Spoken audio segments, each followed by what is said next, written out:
Hey guys, hope everybody's doing great this Monday morning. Hope everybody has a awesome upcoming week. It's 3:15 in the morning. I took and went to sleep early, so the bed kicked me out. So I'm making some breakfast. I'm gonna take in. I took the insides out of two bratwursts, and I'm gonna take and cook these up, and then add some eggs to it. We should make a pretty good breakfast bowl. All right, so I got the sausage most of the way done.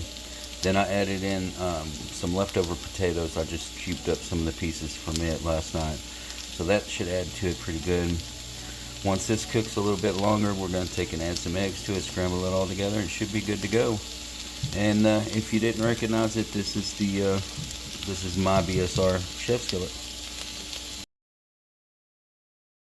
Alright guys, it's nearly done. So what I'm going to do from here is just finish it up a little bit, and then I'm going to take and finish it off with a little bit of the Carolina Reaper cheese from Lucerne. And I'm going to have my breakfast bowl and go to work. I hope everybody has a great week.